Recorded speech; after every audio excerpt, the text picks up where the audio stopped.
To pray, there's no angels where I go, only pieces that are broken, scattered dreams across the floor. I'm home. Alrighty, hello everybody. This is Kirusho here. Now, whenever we last left off, Midoriya has just been through the entire sports festival, along with facing off against Todoroki in the final match. Now, with that being said, let us begin. This is the award ceremony. Midoriya has gotten first place in all three events, Todoroki placing second, and Kendo placing third, as All Might would come in. As soon as he does come in, he would look at Midoriya, him expecting him to be in a lot worse shape, but he's actually not. That's quite interesting. Now, it is whenever he would walk up to him and tell the young man that he did very well, placing the medal on his head and shaking his hand, saying that you will be a very good hero one day, young man, and that I believe you can be one of the best. As he would walk over to Todoroki, shake his hand, and then tell him that he has done very well, young man. Now, I do understand your complex relationship with your father, but that does not mean you must limit yourself to one side of your power. In fact, I believe the young man earlier said that it was yours, and he does make compelling arguments. So, do not hold back, and I believe you would be a very good hero. Do understand, young man. You cannot be a hero and hold back at the same time. It just will not be possible. Now, he would then walk over to Kendo, giving her her medal and then just saying that she has done amazing. And that she, like these two here, are very dedicated to becoming a hero. Not just that, your quirk. You're able to keep up with them. And actually were able to match Midoriya, if I believe correctly, in power. However, your output is the problem. The complex way you have to move, just like the young Manodra, if I believe his name is correct, is exactly how you get the maximum power into your punches. Do please remember that. As you just give it a thumbs up and say plus ultra, quickly leaving. Now, with that being said, this is whenever back in class the next day or the next week, I don't remember exactly, they would all be talking. Everyone trying to figure out which internships they are going to take. Now, while everyone is trying to figure out which internship they should take, Midoriya is at least puzzled by the amount he has. He has an internship request from nearly every single hero in his city, and ones outside of his city, being able to actually outrank Todoroki and Bakugo. Their internships the amount of requests they have combined barely even comes close to Midoriya's number. Bakugo getting a lesson in canon because of the way he acted at the sports festival, being seen as one of those endeavor types. While Todoroki, yeah, you can't really blame the guy. Then again, he did show amazing power. Now, with that being said, Midoriya would pick Endeavor's agency. And he actually does want to pick it because Endeavor basically said that he would be willing to fight him. Now, Todoroki would just tell him that if he's gonna deal with his father, then go right ahead. Besides, if you are able to beat him, I would at least love to see this. Really? You sure you don't want to beat him? I'm fairly certain I don't. I'm going to be taking your advice before I do leave, though, for the internship. Really? And which advice is that? Well, you didn't directly say it, but I believe that I should go see my mother. Now, after school that day, Todoroki would go to see his mom. Well, Deku, in the middle of class, so let's backtrack a bit, would basically be pulled out of for lunch, he would basically spend it with All Might. All Might trying to talk with him and tell him that Gran Torino, his mentor, does actually want to talk with him. Midoriya kinda confused, as All Might would just explain.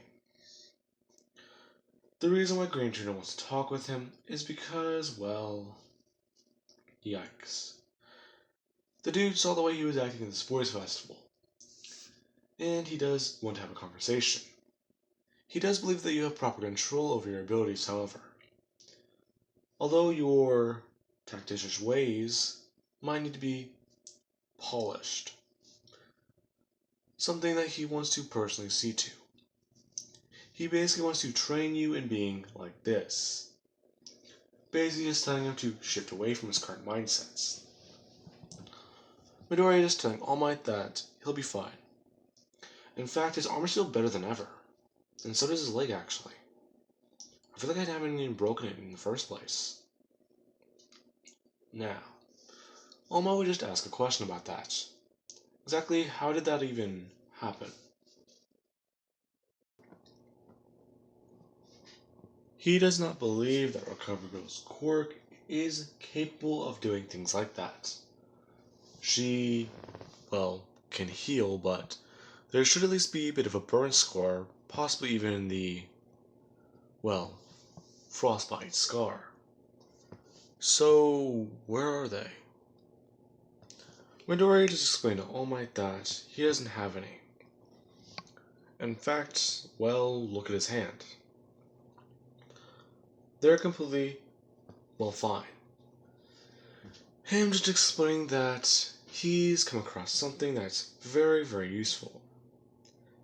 And that he thinks it can be important. As you go to look through his backpack, saying that he actually is glad that he pulled him aside. He thinks that this might be as the phone would ring. Kinda confusing Deku. Now, All Might would just walk over and pull the phone off of the, I don't remember what it's called, it's a landline. I'm sorry. But he would just pull the phone off of it and answer, saying hello. As they would just ask for Izuku Midoriya. All Might confused and asking exactly who is this. After a bit more of a long-winded and heavy excuseful explanation, eventually All Might would just hand the phone over. And Midoriya would ask exactly what is going on, and who is this. To which it would be all for one Deku. To his own surprise. And basically just telling Midoriya that if he does hand that over to All Might, it will possibly be fatal. That was specifically required and made exactly for you. And that they cannot help regrow organs. In fact, if they do, which we have tested before on a different version of All Might, what? Yeah, it does not end well. Cell regrowth will occur. However, so will degeneration. Meaning that you're basically bringing and reviving half of his body, which will then drag the other half back down. Basically, if he regrows one of his lungs or part of his intestines, he would have to have surgery to have those replaced after some time, since the other ones will begin to malfunction. Now, Deku would be kind of confused. And just ask exactly, can he at least tell All Might about it? All Might kinda annoyed and pulling the phone directly out of Midoriya's hand, asking exactly who is this? To which someone would just appear in the room, directly behind All Might and just tap him on the shoulder. Him turning around and buffing up as he goes to throw out his hand. All for one Deku just grabbing it and stopping it. nullifying the shockwave behind it, telling All Might that he just needs to stay calm. And this is nothing to worry about. If you do use that vial on him, Midoriya, or, well, young man, then it will possibly kill him. These, well, things in here aren't made for All Might. Like I have said, All Might actually just sitting the man down and trying to get an explanation. Now, All For One Deku would just be completely honest with All Might, telling him that he's from a different reality, and that he has a quirk that allows him to travel. Saying that in his reality, he has come across many different things, and what's in that vial can actually heal. Leaving out the part about him being an alternate version of Midoriya. Him basically just explaining his own quirk, leaving out the all for one bit. After that does happen, he would have just left, telling All Might that he will be back, and that if he does need help, or even something, that Midoriya knows where to find him. As he would have just disappeared into thin air. Midoriya still surprised. As, well, yeah, that would have been way too long. And we'll cut over to the train station. Deku and Kendo kissing goodbye since they are going to be splitting up for the internships. Her going with, I believe, the same hero she went with in canon that basically advertises beauty products, which kind of sucks, since I feel like she could have gotten a better hero.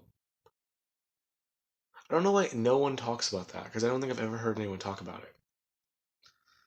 Anyways, now, Midoriya would have gone with Endeavor. Him and Todoroki getting on the train, heading to the town, and being noticed on the way. Basically signing autographs and actually talking a bit with some people. Now, they would have arrived and the lady at the front desk, I don't remember her name, she has like fiery green hair or something. She would just say that they aren't supposed to, looking up to see them. The half and half guy, clearly Endeavor's son. While the other guy, the badass kid, who basically broke everything in his body during the sports festival. Now, she would just say that Endeavor is going to be in his office, and that she was expecting them. Now, they would have headed up there and see Endeavor. Him trying to train his ass off, along with looking at crime statistics. And explaining to them that whenever they do go on patrol, they need to look out for the hero killer. Since he is going to be here. Now, with that being said, Deku, he would have at least understand. But he does at least think that the hero killer should be easy. If they all just team up on him and take him down, then, wait, he's a hero killer. Midoriya actually going through and looking around Endeavor's whole thing about this. All the cases related to him are at least weird, since the heroes are all taken down fairly easily, along with Ingenium. God damn it, Ida. Now, Ingenium is a speed-based hero, meaning that this guy is very fast, right? Or no, wait, that's gotta be his quirk. As they would have begun to train. Midoriya being put up against Todoroki over and over and over again. Leaving the two training and actually fighting. As they would also go out on patrol. Now, after going out on patrol, they would get back and start training more. Deku then being put up against Endeavor. And him trying to fight Endeavor with 55%.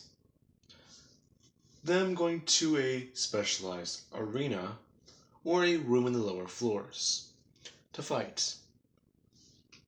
This is actually a surprising endeavor whenever this boy basically is rushing at him and is using various techniques to fight with him, along with the art of deception. Quite interesting. Since he does go to block one of Deku's legs, but he does basically just throw around his body weight and shift his body to either use his other leg or use one of his fists. If you catch his fist, you have to worry about the other one. And if you basically have one of his hands or one of his legs grabbed, he's not afraid to headbutt you. The boy is quite intense. Along with that, if he does get close enough, he begins to pull his enemy in. Basically use Black Whip somewhat like a capture tool, and try and subdue the enemy. A way Midoriya has seen best Genius use his quirk, to basically tie someone's hands together. Now, Endeavor would have been impressed, but he would just try and burn away at this. Messing up his own hero costume in the process, yeah, but it's a fight. Something's gonna get messed up anyway. Midoriya eventually, after some time, getting up to around 55 to 57%, and whooping Endeavor's ass. Whenever he does subdue him this time, and then send a hard enough kick directly up into his forehead to disorient him, then running forward and smashing him on the ears as he would just sock him across the face, sending him flying into the dirt. As Endeavor would have at least respected this boy a bit more. He's just worried about taking down the enemy. If he is worried about their well-being, then, well, hey, that's him. But he does at least try. Now, Deku basically used different tactics to beat Endeavor. He didn't go on a head-to-head fight. Now, with that being said, they would go out on patrol. This night being very different. As soon as they do go out and begin to walk around, this is whenever there would be a loud explosion in the distance. And there would be Nomu everywhere. While that is happening, Midoriya would have basically been looking around, running in to try and help people. As whenever he does take off, he would hear a scream to his right, and begin to run in that direction. Actually throwing out his hands and creating Black Whip a certain way. Basically having it stab into the wall of the alleyway as he can just fly straight through. Using momentum and force to push off of the walls. Basically a different version of Gran Torino's tactic, using Black Whip. Imagine Doc Ock, that's basically it, but with his hands. Now, this would actually be a bit more surprising, because whenever he does come in, he basically comes barreling in and throws out his hand, being able to wrap it around Stains and immediately twist it and pull. Being able to snap his blade in half, as Stain would be surprised. Midoriya coming in and actually just socking him directly across the face, telling him that he is an idiot. What? I'm not talking to you, jackass. Him turning around and just saying that you're fucking retarded, dude. If you go after revenge, look what happens. Besides, him turning and just pointing, saying that that guy's injured. Staying a bit confused. Who is this guy? Well, at least he did notice the other one in danger. Deku basically just scolding Ida and screaming at him. Stain trying to interrupt before Deku does just break up his hand, saying that he's busy. Now, Deku would have told Ida that he needs to get his shit together. Now, after about a couple minutes, the fight would begin. Stain basically just standing there awkwardly, and watching this guy do this. Now, after that does happen, Deku would have rushed forwards, along with Stain. He's fast. Now, this is whenever Deku he would begin to run around and begin to try and outpace Stain, doing so in speed. However, Stain is trying to throw weapons and, well, anything he can at him. So it is at least a bit odd. Him basically bouncing around the alley along with moving black rubber rounds. Being able to catch some of these weapons in midair and just drop them. Or at least to break them in half, making them semi-useless. Along with that, eventually Todoroki would come in. Before Deku started to scold Ida or even came in, he sent out a message, trying to distract Stain for a few minutes before his backup did arrive. Now, with that being said, this is whenever these two would begin to work together. Midoriya being able to wrap up Stain with Black Whip, holding him as Todoroki would just blast him with a large gust of fire. Stain basically being scorched for a second before he does actually try and move around. Midoriya rushing and punching him directly as hard as he can in the back, and sending a flurry of punches into his side. Stain coughing up quite a bit of blood as Ida would finally be able to get up. Reciprocal bursting in immediately, since the guy is off guard, and kicking him as hard as he can directly upwards. Him getting sent flying and smashing up into a wall, then falling down 2 stories. These three watching him basically flop onto the ground. Deku tying him up with Black Whip, and carrying him out of the alley. After that has happened, Endeavor would have arrived, and see the scene. There's clearly the smell of fire, scorch, and, well, ice. Since the air does at least feel cold. Telling the three that they did a good job. But, well, as he would just walk over to Native. The guy's fine, he's just passed out. Now, with that being said, it would be announced that 2 UA students did actually save another one who was reckless, and, well, nearly failed his internship. Since he did basically run away from the pro hero he was assigned to. Now then, with that being said, I do believe that that will end this part. And I do hope you guys enjoyed, and have an amazing day. Catch you guys in the next part.